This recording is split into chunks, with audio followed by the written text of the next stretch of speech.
চীনা প্রেসিডেন্টের সঙ্গে দেখা করার জন্য ট্রাম্প একেবারে পুরো তড়িঘড়ি তিনি তার ব্যবস্থাপনা নিতে শুরু করে দিলেন।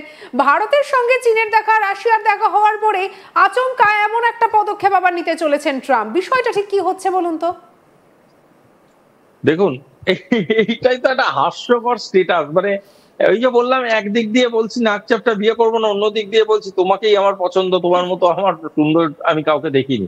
এই দুটো তো হতে পারে না। আচ্ছা, আরেকটা কথা দেখো, এই যে এই একদিন আগে যাকে বলছে darkest, deepest, darkest and all this things, তার সাথেই সে বৈঠক করার জন্য উদ্গ্রীব। আচ্ছা, আমি মেনে নিচ্ছি যদি ধরো ইন্ডিয়া ডেড ইকোনমি হয়, আমি কেন একটা ডেড ইকোনমির সাথে ব্যবসা করতে যাব? দ্বিতীয় জিনিস হচ্ছে, যদি চায়না সত্যি ডার্কেস্ট, ডিপেস্ট, ডার্কেস্ট হয়, তাহলে কেন আমি চায়নার সাথে এত লিপ্ত হতে যাব? আইদার ট্রাম্প খুব একটা স্বাভাবিক মানসিকতার মধ্যে থাকে না, আইদার ট্রাম্প এমন কিছু একটা মানে সেবন করে যেই যার মানে প্রতিক্রিয়া তার মধ্যে চলতেই থাকে একটা দীর্ঘ সময় ধরে, ওর ট্রাম্প সত্যি কথা বলতে কি এখনো বুঝে উঠতে পারছে না যে বিশ্ব রাজনীতি বা রাষ্ট্র চেতনা বা রাষ্ট্র কূটনৈতিক পরিমণ্ডলটা ঠিক কতটা গভীর, কতটা সয়নশীল, বা কতটা তারা মানে মানে একটা সম্পর্কের মধ্যে গেলে তারা একে অপরের সাথে কাজ করতে আবদ্ধ হতে পারে। তো এই জিনিসগুলো বুঝতে পারছে না বলেই এই ধরনের স্টেটমেন্ট গুলো করছে। আদারওয়াইজ এগুলো খুব একটা মানে ম্যাচিওর স্টেটমেন্ট, পলিটিক্যাল স্টেটমেন্ট বা ডিপ্লোম্যাটিক স্টেটমেন্ট বলে আমার ব্যক্তিগতভাবে মনে হয়। একেবারে। তবে এর পরিপ্রেক্ষিতে প্রধানমন্ত্রী নরেন্দ্র মোদী তিনিও কিন্তু আবার যোগ্য জবাব দিয়েছেন। কি বলেছেন মোদী দেখুন। প্রধানমন্ত্রী নরেন্দ্র মোদী বলেছেন, প্রেসিডেন্ট ট্রাম্পের অনুভূতি এবং আমাদের সম্পর্কের ইতিবাচক মূল্যায়নকে গভীরভাবে উপলব্ধি করুন এবং সম্পূর্ণরূপে প্রতিদান নিন। ভারত এবং আমেরিকার মধ্যে একটি অত্যন্ত ইতিবাচক এবং ভবিষ্যৎমুখী বিস্তৃত এবং বৈশ্বিক কৌশলগত অংশীদারিত্ব রয়েছে। শুভাশিস বাবু,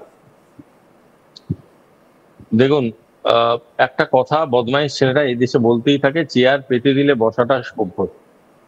তবে এর মানে এটাই যে যদি কেউ যেচে চেয়ার পেতে দিতে চায়, সেখানে বসে পড়াটাই আমাদের সভ্যতা। সুতরাং এই যে কথাটা উনি বলেছেন, এটাই বুঝিয়ে দিয়েছেন যে ট্রাম্প তো মানে যেচে পড়ে একদম মানে বোঝাবার চেষ্টাই করছেন যে তুমি আমার খুব ঘনিষ্ঠ। তো উনি বলে দিচ্ছেন, হ্যাঁ ঘনিষ্ঠ, কি অসুবিধা আছে তাতে? তুমি তো সাবমিশনে যাচ্ছ, তুমি তারপরে বলছো কেন আমি সাবমিশন করব। মোট কথা হচ্ছে, দেখো মানে সত্যি কথা বলতে গেলে ইংরেজিতে একটা শব্দ আছে টয়িং, হ্যাঁ, বা ছেলে খেলা করা।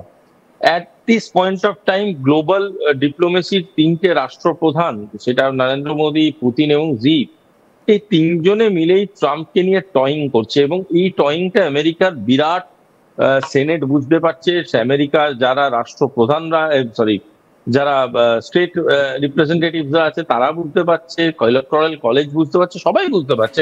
এবং আমরা যদি নরেন্দ্র মোদীর টুইটটা দেখি, প্রথমেই তিনি লিখেছেন যে ডিপলি অ্যাপ্রিশিয়েট, মানে কোথাও একটা কি নরেন্দ্র মোদীও যেন বিষয়টাকে খুবই হালকা ভাবে একটা গতির মধ্যে এগিয়ে দিলেন যে যেটা করছে। শুধু তাই নয়, হু অ্যাপ্রিশিয়েটস হুম, মানে তোমার বস তোমাকে অ্যাপ্রিশিয়েট করে।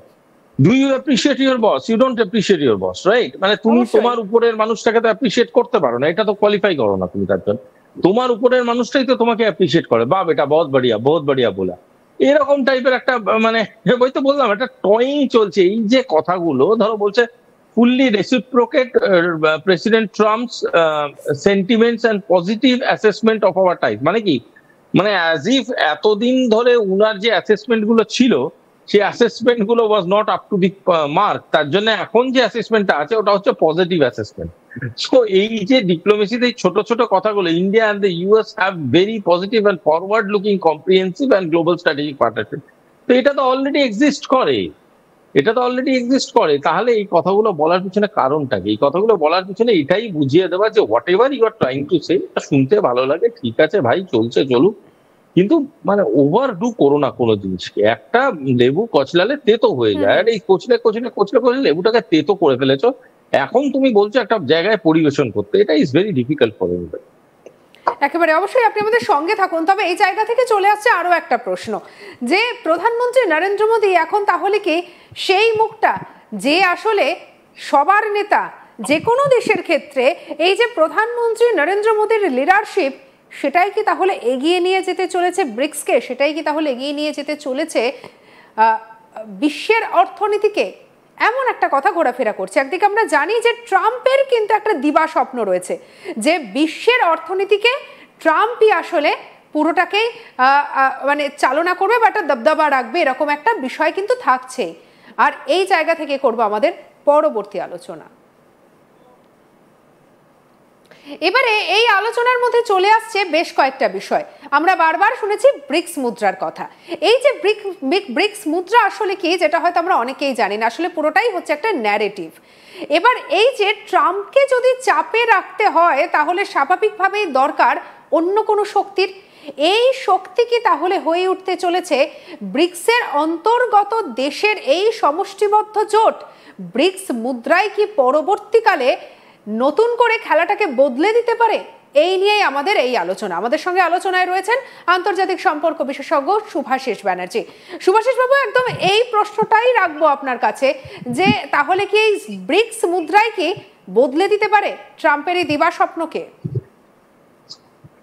দেখুন, ব্রিক্স মুদ্রা আমাকে যদি বলেন ডাইরেক্টলি অন দ্য টার্মিনোলজি আর নোমেনক্লেচার পার্ট, আমি বলবো ব্রিক্স মুদ্রা একটা নামকরণ, ঠিক আছে? এই নামকরণের উপরে যত জোর দেওয়া আমাদের উচিত, তার থেকে অনেক বেশি আমাদের জোর দেওয়া উচিত এই পদ্ধতিগত প্রেজেন্সটার উপরে। হ্যাঁ, সেই প্রেজেন্সটা হচ্ছে এরকম যে ব্রিক্স মুদ্রা ধরুন হলো না, বাট এমন কোনো একটা মুদ্রা হলো আগামী দিনে, যেই মুদ্রাটা সবকটি দেশ একই সাথে সমাহিতভাবে সবকটি দেশ বললো যে হ্যাঁ আমরা এটাকে লেজিটিমেট ভাবছি বা এলিজিবল ভাবছি। এই যদি মানসিকতা কোনো একটা মুদ্রার মধ্যে আসে, সেই মুদ্রাটাকে আমরা বেশিভাবে অনুপ্রাণিত বোধ করব তাকে গ্রহণযোগ্যতা তার দেখে। কিন্তু ব্রিক্স মুদ্রা বলতে পারো একটা এমন শব্দ চয়ন, যেই শব্দটা আজকের ডেটে অ্যাজ অ্যান অল্টারনেটিভ ফোর্স সবাই ইউজ করছে, বাট এটা এই নয় যে ব্রিক্স মুদ্রাটা আগামী দিনে আসতেই চলেছে। কারণ এসসিও বলো, বিআরআই বলো বা আরআইসি বলো, এই কম্বিনেশন গুলো বলো বা ব্রিক্স বলো, জিওগ্রাফিক্যালি বাট আমরা টেরিটোরিয়ালি যদি বলি, যেগুলো দেশ আছে সে প্রতিটা দেশের মধ্যে কিন্তু এদের গ্রহণযোগ্যতাটা দিনের পর দিন বেড়েই চলেছে। এই বারবারন্ত গ্রহণযোগ্যতার একটা জায়গায় গিয়ে ইকোনমিক একটা আইডিওলজিতে সেটেল ডাউন করতেই হবে। এই ইকোনমিক আইডিওলজিতে যেটা সেটেল ডাউন করবে, সেই ইকোনমিক আইডিওলজিটা কোথাও একটা গিয়ে তো এমন হতে হবে যেটাকে সারা জীবন আমরা বহন করে নিয়ে যেতে পারি। সেই সারা জীবন বহন করে নিয়ে যাওয়ার জন্যই একটা মুদ্রা বা একটা কাউন্টার ফিটিং দরকার। সেই কাউন্টার ফিটিংটা কিন্তু হওয়ার জন্য আমার ধারণা একটা মুদ্রা আগামী 3 থেকে 4 বছরের মধ্যে পৃথিবীর বুকে আসতে চলেছে। কিন্তু তার আগে লোকাল কারেন্সি দিয়ে ডলারকে অনেকটাই ফেলে দেওয়া হবে এবং তারপরে রিপ্লেসমেন্ট প্রসিডিওর স্টার্ট হবে এবং অবশেষে সেই ডলারটাকে রিপ্লেস করে দেওয়া